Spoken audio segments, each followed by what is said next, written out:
Sally Hallingstad, and I am the OHH Rockies chapter president.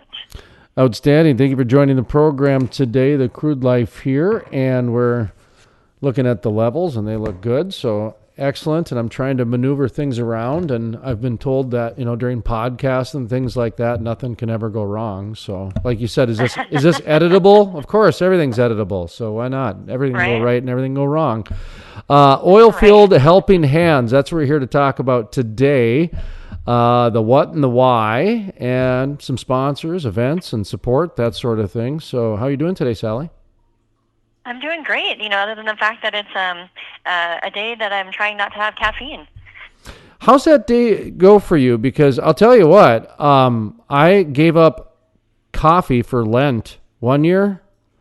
That was the hardest thing I've ever done, and I've climbed Colorado peaks before, and I always say like climbing Mount Kilimanjaro would be easier than giving up caffeine. So, what's your story behind that caffeine? Well, the first few days, nobody really wanted to be around me, which I understood. But I would say, like, I'm a few days in now, and it's actually not too horrible. It's just, Mondays are a little bit harder. Yeah, I mean, boy, I tell you, caffeine is one of those hard things to go without, and Yes, it is. Starbucks is built on it, so what the heck? Um, Yep. Oilfield Helping Hands, tell me about it. What is it, and why is it, if you will?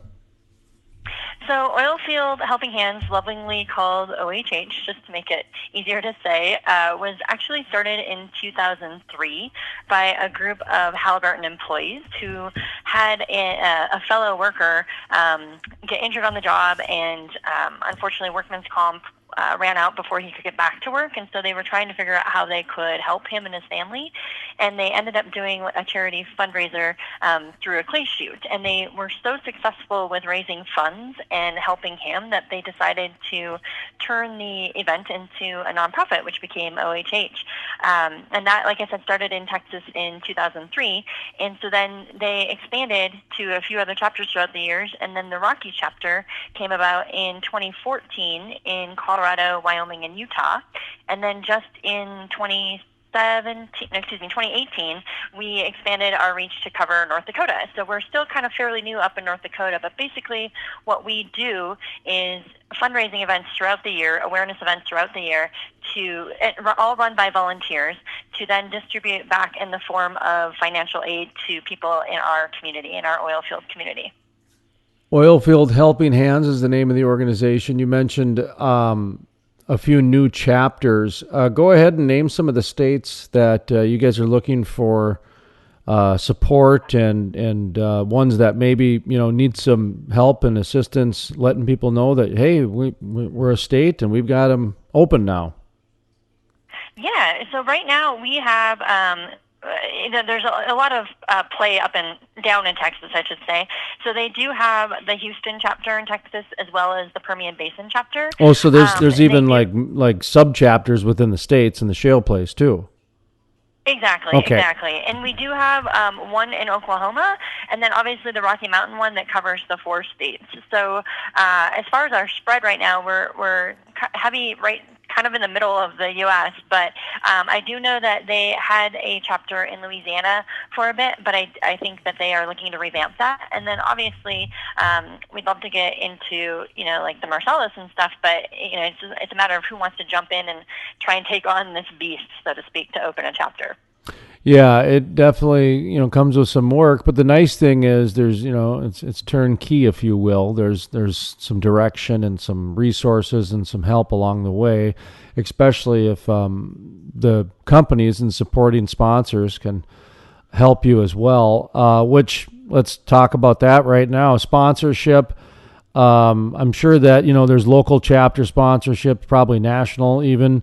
Is there like an event that you guys have, or weekly meetings with dues like the Rotary? Or talk to me a little bit about how they keep the lights on and who some of the people are that keep the lights on. Yeah, as I mentioned, our organization is run by volunteers. We have very little overhead, and the overhead we do have is simply for accounting, and then we have Brooke Goodry, who is one of our main admins that helps all the chapters kind of stay organized. But with that small amount of overhead, we do various events. Mostly right now for the Rockies, we do them in Denver. So we have a clay shoot, we have a murder mystery dinner. We are a beneficiary of the Colorado Oil and Gas's Mardi Gras ball in a couple of weeks. And so there's definitely ways that sponsors and companies can get involved to kind of leverage their logo and their participation in this organization. In North Dakota, we have our second annual fishing tournament this year, which will be held at the Tobacco Gardens Marina and Resort in Watford City. And that'll be on Saturday, May 30th. And we're super pumped about that. We're looking at incorporating a co-ed softball tournament in the fall, and then also implementing a couple more happy hours, not only for getting the word out to, for sponsors to get the word out about it, but also to create awareness for those that are in need. We have done a really good job the last couple of years of raising funds, but now we're kind of in this position where we're sitting on the funds because we need people to be aware that there is help out there. And that's one thing that we want companies to do, even if they can't help support this year financially, definitely support by getting the word out about OHH and how it can help their employees that may be facing a financial hardship right now. A lot of times even just sharing and liking and following, that type of support it can be more priceless than I think people understand. 100% agree. You never know the power. Well, I think most of us do know the power of the power of word of mouth marketing. Right. We used to joke that back in the magazine day, back when you can only buy print or buy radio, and it was really segmented, so it got kind of cutthroat for a while. And a lot of people would say, well, we do word of mouth advertising, and then our salespeople occasionally, if they were feeling snarky, would say, yeah, we agree. That is the best and the most effective. So buy as much as you can. And we kind of joke that we kind of live in that day and age today. So it's kind of interesting. But anyway, like I say, that was back in the day. But I did want to ask you about the murder mystery. That one caught my attention because have you ever been to that? Have you attended that yet? Yeah. This year will actually be our third annual event like that. Yep. Okay, so I'd like to think that I am open-minded enough to think that would be fun. I'd like to think that I'm old enough and mature enough to, even if I didn't enjoy it in the first part, I would be able to flesh it through in a very mature manner and see, hey, maybe I'll pick it up and have fun halfway through. I think I'd enjoy the heck out of it, to be honest, but I could see where, it would be hesitant for some people. Talk to me about how that's, how is it received and what's it like? Because I think it sounds like I think it'd be fun to experience at the very least. Yeah, no, it's interesting because most of the people, Jason, have the same reaction as you, as they're like, what am I getting myself into? I'm only coming because Sally drugged me. It's actually not intimidating, but people definitely have that perception of like, just another event to go to that I'm not going to enjoy. But it's different than your black tie gala, and it's a lot more fun. Plus, we have an open bar, which makes everything more fun for most people. But it's truly just an interactive theater that is so much fun. And though it may not be our top fundraiser of the year, it definitely is the most engaging. And the people, whenever they leave it, they're just super excited and ready to buy tickets for the next year. So the cool thing is that one of the cast members at this particular theater that we go to actually works in the industry. And so when they're building their kind of shtick, it's amazing the little acronyms and the little, quotes that they use from our industry that really play on words. So it's very fun. Oh, I think it sounds like a blast. And when is that, by the way? That one we're hoping to shoot. We're shooting for October 29th this year. Oh, okay. And that will be in Denver. All right. It's the fall. It's the fall fundraiser. Okay. What's the next fundraiser you guys have?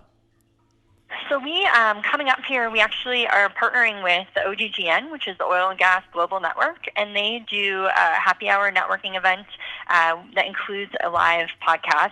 And they have multiple events throughout the western part of the United States. And the next one is actually here in Denver on January 30th, and that's 4 to 6 p.m. at Liberty Oilfield. Tickets are $20, and you can come network with peers, and all the proceeds go to OHH for the entire year. So regardless of where the podcasts are being held and where these events are being held, you can definitely come for the $20 ticket and benefit OHH. And I believe they have, I don't know that they've set the date for a North Dakota one yet, but I do know that there's one on the horizon for 2020. Oh, make sure you let us know.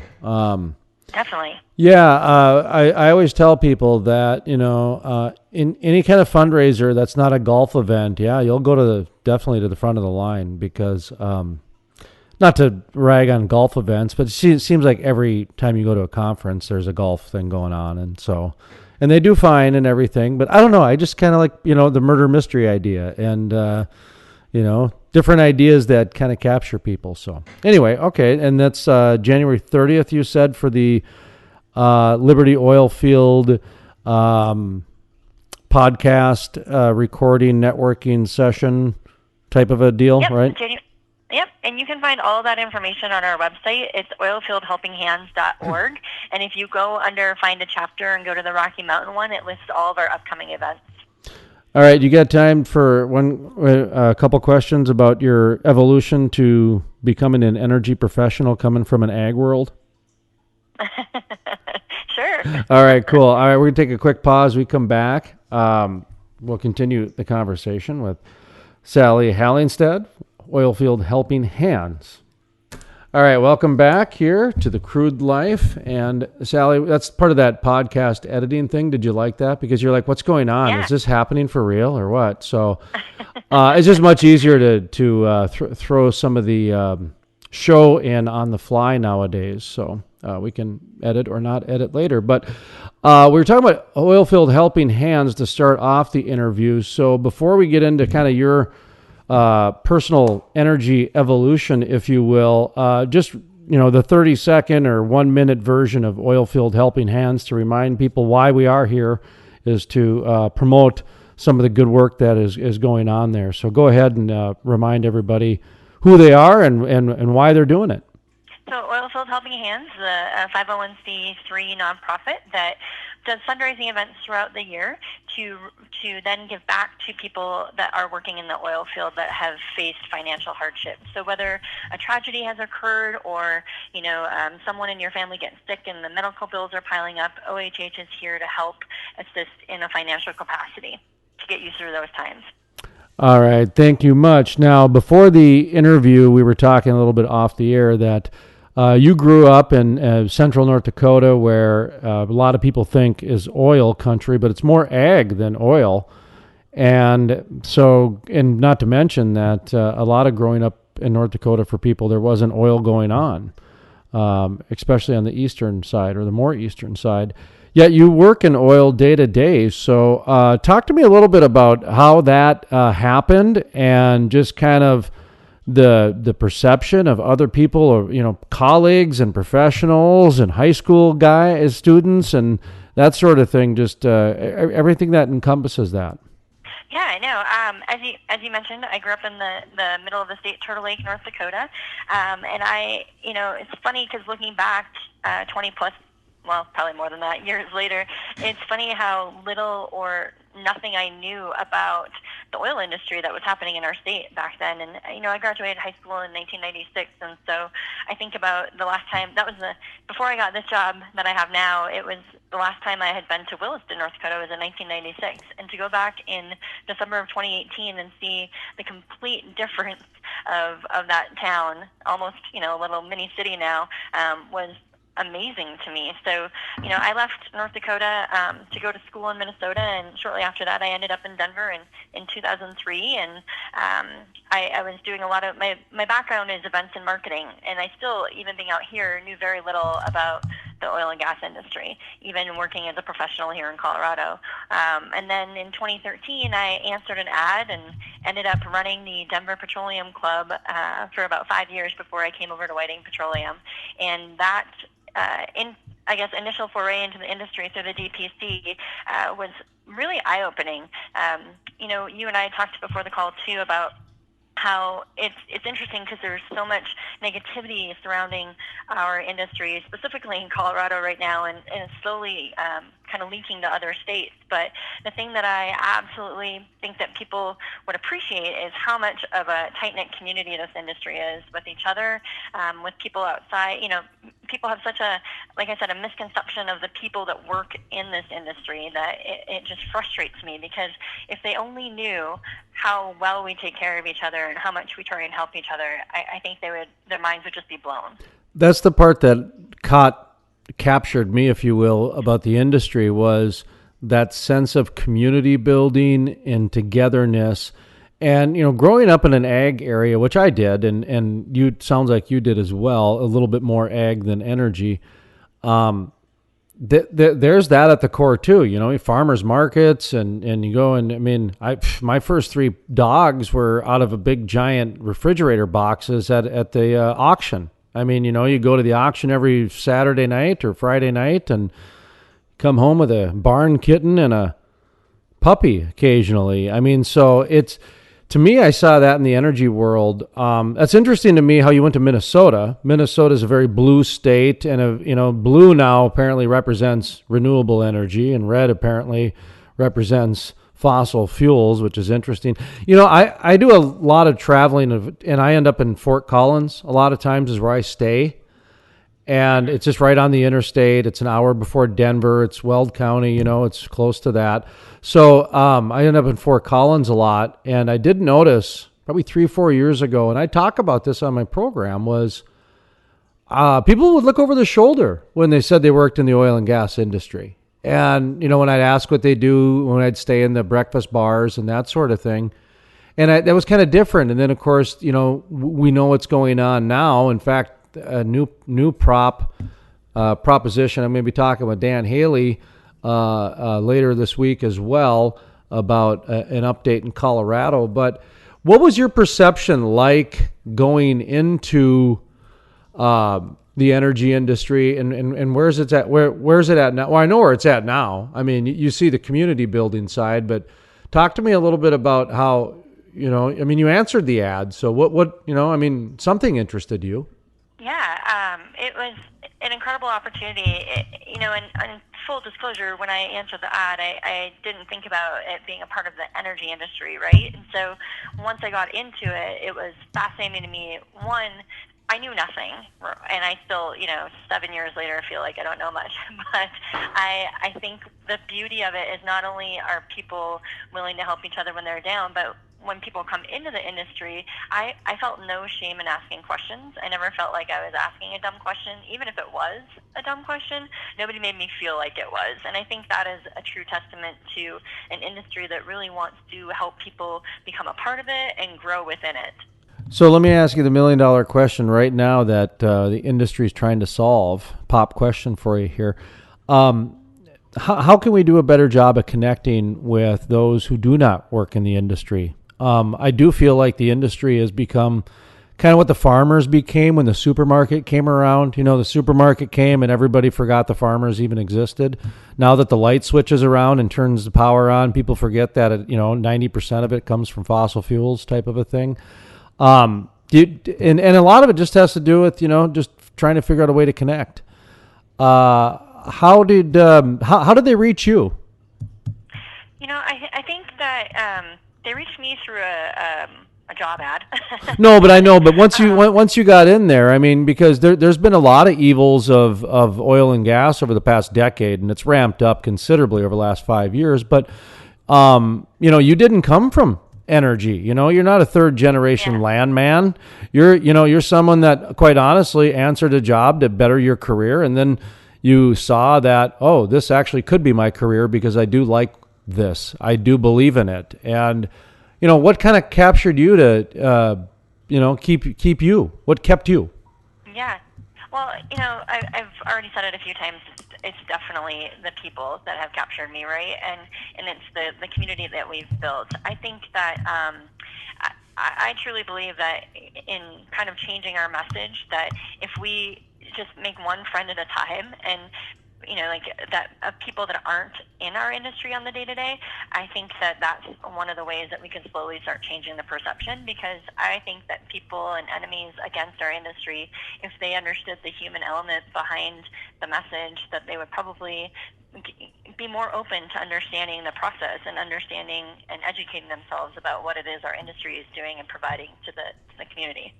I couldn't agree more. In fact, a few years ago, we started doing where we on our radio programs we feature, and now podcasts, we feature local singer songwriters, and we do that, and we feature the music, and then we have a link to the website and everything.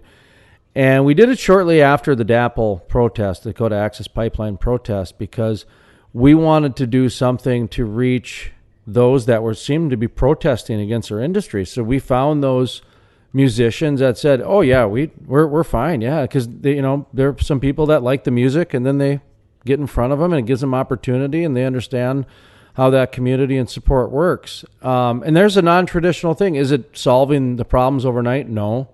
But I think what you said is, kind of one person, one day. That's the part that I think that in the energy industry we're not used to, is, things happening fast. We'd like things to happen fast. And this one might take a little while. One person, one day. I like that. I kind of like that a lot. Yeah, and I think that we have to remember that, it can't just be during election year. I know that there are organizations that try and, really continue the message on the off years, but it seems to definitely fire up more and people pay more attention during election year. Now, if we could just keep that momentum and motivation going throughout, I think that would, we'd get a little bit further.